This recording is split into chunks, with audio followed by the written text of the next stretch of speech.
आज हम आपके लिए परसेंटेज का सबसे बेहतरीन कॉन्सेप्ट लाए हैं जिसको परसेंटेज का रीड कहा जाता है।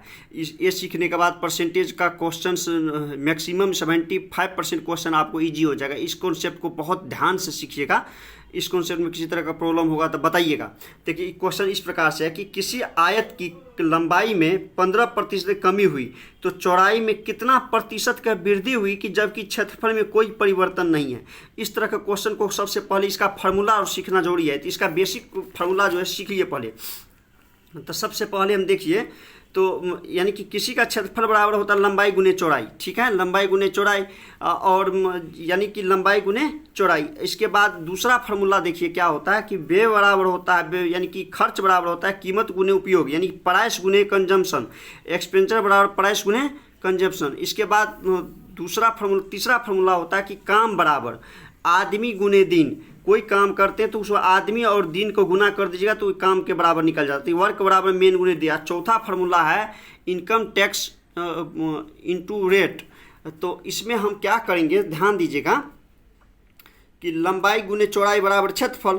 तो यहाँ से देखिए कि लंबाई 5 सेंटीमीटर है, चौड़ाई 4 सेंटीमीटर। तो लंबाई जो है सो 4 को 5 को गुना कर दीजिए, 4 5 20 हुआ। यदि हम इसमें लंबाई को 4 सेंटीमीटर करेंगे तो चौड़ाई क्या हो जाएगा, ऑटोमेटिक बढ़ जाएगा, क्योंकि क्षेत्रफल में कोई कमी नहीं है। क्षेत्रफल वही रहेगा, फिक्स रहेगा, परिवर्तन नहीं होना चाहिए क्षेत्रफल में। क्षेत्रफल में परिवर्तन नहीं है तो लंबाई घटेगा तो चौड़ाई क्या होगा भाई, बढ़ेगा, ऑटोमेटिक बढ़ जाएगा। चौड़ाई घटेगा तो लंबाई बढ़ेगा, चौड़ाई घटेगा तो लंबाई बढ़ेगा, यदि लंबाई बढ़ेगा तो चौड़ाई घटेगा। याद रखिएगा, तभी क्षेत्रफल नहीं होगा। तो ये 4 सेंटीमीटर है तो ये 5 सेंटीमीटर हो जाएगा। यदि ये 4 सेंटीमीटर है, लंबाई 4 सेंटीमीटर है, चौड़ाई हो जाएगा 5 सेंटीमीटर। तो यहाँ से हम ये सीखेंगे कि हमें से यहाँ से ये ज्ञात करना है कि लंबाई और चौड़ाई में कितना प्रतिशत कमी या वृद्धि हुआ। तो इस तरह के क्वेश्चन पर हमने सबसे पहले एक क्वेश्चन लिए हैं। तो इस क्वेश्चन को देखिए, अभी जस्ट दिखाए थे, इस क्वेश्चन को देखिए। तो यही क्वेश्चन बनाना है। कहता है किसी आयत की लंबाई में 15% कमी हुई तो चौड़ाई में कितना प्रतिशत की वृद्धि हुई जबकि क्षेत्रफल में कोई परिवर्तन नहीं हुई है। तो सबसे पहले 15% को क्या करेंगे, हम फ्रैक्शन में बदलेंगे। तो ये हो जाएगा 3/5।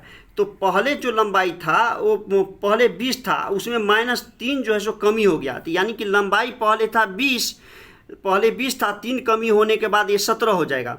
तो लंबाई जब लंबाई का ए रेशियो है तो चौड़ाई का रेशियो जस्ट उसका लंबाई का अपोजिट होता है। यानी कि 20:17 है तो चौड़ाई के रेशियो हो जाएगा 17:20। 17 अब 17 हो जाएगा। अब बाद में इसका जो है सो इसके जो वृद्धि होगा चौड़ाई में तो वो 20 हो जाएगा।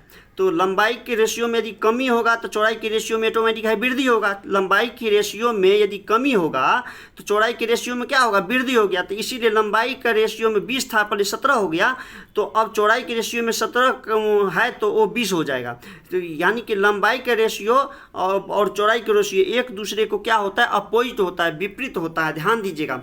तो इस तरह से पहले लंबाई था 20 रेशियो 17, अब चौड़ाई हो जाएगा कितना, तो उसका अपोजिट, जस्ट उसका अपोजिट, तो यह हो जाएगा 17:20। तो यहाँ से देखिएगा कि अब चौड़ाई जो था पहले 17 था कि नहीं, यहाँ देखिए 17 था। अब जो है सो क्या हो गया, चौड़ाई इसमें से यानी कि वृद्धि हो गया, क्योंकि लंबाई घटेगा तो चौड़ाई बढ़ गया, चौड़ाई बढ़ के हो गया 20। तो कह रहा है कि 17 से जो 20 हुआ तो कितना परसेंट का वृद्धि हुआ, तो वही परसेंट हमको निकालना है। तो 17 से 20 तक में 3 का वृद्धि हुआ। तो 17 से 3 में तो यानी कि 17 से 20 तक में 3 का वृद्धि हुआ, तो वही 3 लिखें। इसको जब हम परसेंटेज में डिवाइड करें तो 3/17 लिख कर इसको परसेंटेज में चेंज करेंगे तो परसेंटेज का मतलब 100, तो 100 से इसमें गुना कर देंगे। तो 3/17 में जब 100 से गुना करें तो 300/17 हो जाएगा। इसी प्रकार से दूसरा क्वेश्चन एक लिए हैं, ध्यान दीजिएगा। कहता है कि चीनी की कीमत में 16% का वृद्धि हुई है, कोई व्यक्ति कितने प्रतिशत उपयोग बढ़ा सकता है ताकि व्यय में कोई परिवर्तन नहीं हुआ। आप ही बताइए कि जब जो चीनी का कीमत, इसको सबसे पहले 16% को क्या करेंगे, फ्रैक्शन में चेंज कर लेंगे। तो 4/16 हो गया। तो पहले चीनी का कीमत था कितना, तो 25 था, अब उसको 4 वृद्धि हो गया। तो 4 जब वृद्धि हो जाएगा तो 25 से 4 कितना हो जाता है। तो वही कहता चीनी की जो प्राइस है, पी मतलब प्राइस, पहले 25 था, अब 25 से वृद्धि होकर क्या हो गया, 29 हो गया। तो खपत, कंजम्पशन मतलब होता है खपत। तो खपत कितना होगा, तो खपत कितना होगा तो जस्ट इसका अपोजिट, तो 25:29 है, तो 29 क्या हो जाएगा, ये 25 हो जाएगा। तो अब खपत में देखिए, खपत जब भी चीनी का प्राइस में कमी होगा तो ऑटोमेटिक है कि लोग उसको ज़्यादा यूज करेगा, यानी कि जब भाव किसी भी चीज़ को भाव घटता है तो उस सामान को यूज लोग ज़्यादा करता है। अब तो उसी प्रकार से ये क्या होगा, उसका जो उपयोग है यानी कंजम्पशन, उसी का नाम है उपयोग। उपयोग क्या करेगा, यहाँ पर में वृद्धि होगा यानी कि घट जाएगा। तो एक क्या किएगा, 29 से 25 हो जाएगा, क्योंकि चीनी का प्राइस में क्या हो गया, वृद्धि हो गया, तो उस कंजम्पशन क्या होगा, घट जाएगा। तब 29 से 25 हो जाएगा। जब 25 हो जाएगा तो इसमें घटने कितना घटा है, तो 4। तो यही यानी कि 29 में से पहुँच जाएगा 4, तो 4/29। इस पर प्रतिशत निकालना है तो उसको फ्रैक्शन में बदलने के लिए 4/29 हो जाएगा, और परसेंटेज में चेंज करने के लिए 100 से गुना कर देंगे तो 400/29% हो जाएगा। इसी प्रकार से इसमें हम नेक्स्ट क्वेश्चन और दिए हैं, इस प्रकार से देखिएगा। देखिए एक क्वेश्चन और दिए यहाँ पर, तो ये क्वेश्चन हम आपको बनाने के लिए दिए हैं और यहाँ पर कुछ एग्जाम्पल बनाए हैं, ध्यान दीजिएगा। कहता वर्तमान में चावल की कीमत 40 रुपये kg है, ठीक है। 2 महीना पहले उसका कीमत था कितना, 30 रुपये पर kg। कहता है कि उपयोग में कितना प्रतिशत की कमी हुई। अब भाई देखो, कोई 40 रुपये kg था, अब उसको 30 रुपये kg, यानी कि 30 रुपये पहले kg था, वो 40 रुपये kg हो गया। तो निश्चित है उपयोग लोग कम करना चाहेगा। तो कहा उपयोग में कितने प्रतिशत की कमी हुई। तो इस तरह के क्वेश्चन को देखिए, सबसे पहले उसको चावल का प्राइस था पहले 30, अब हो गया उसका 40। तो निश्चित है वो वृद्धि हुई है चावल में, यानी कि प्राइस में। अब प्राइस में जब वृद्धि हो गया तो निश्चित है कि कंजम्पशन मतलब खर्च में क्या करेगा, लोग कमी करेगा, तो कम खर्च करेगा। तो उसका प्राइस का जस्ट अपोजिट होता है कंजम्पशन, यानी खर्च जस्ट उसका अपोजिट होता है। तो अब क्या करेगा, यहाँ से देखिए, तो इसका क्या करेगा, तो 40, तो इसमें कितने की कमी हो गया, तो 10 की कमी हो गया। तो वही 10 इस पर हम परसेंटेज कहते हैं 10/40। अब परसेंटेज का मतलब 100 होता है, तो 100 से जब गुना करेंगे तो ये हो जाएगा 25% का कट के 0 कट गया, 4 से 25% हो गया। ये उसी प्रकार एक त्रिभुज में देखिए, क्षेत्रफल से रिलेटेड क्वेश्चन कहता है एक त्रिभुज के आधार में 30% की वृद्धि हुई, ठीक है, जबकि त्रिभुज का क्षेत्रफल स्थिर रहने पर ऊंचाई में कितने प्रतिशत की कमी आएगी। तो सबसे पहले इसको 30% को फ्रैक्शन में जब बदलेंगे तो 3/10। तो यानी कि इसका कहता है बी मतलब होता है बेस। क्या होता है, बेस। यहाँ त्रिभुज का हम क्षेत्रफल लिख दिया है कि एरिया बराबर 1/2 गुने बेस गुने हाइट। तो बेस पहले था कितना, तो 10 था, उसमें 3% का वृद्धि हो गया, तो 10 से क्या हो गया, 13 हो जाएगा। तो 10 से 13 हो जाएगा। तो आप हाइट क्या हो जाएगा, जस्ट इसका अपोजिट हो जाएगा, तो ये हो जाएगा 13:10। तो हाइट में कितने की कमी आ गया, देखिए, तो 13 से 10 हो गया।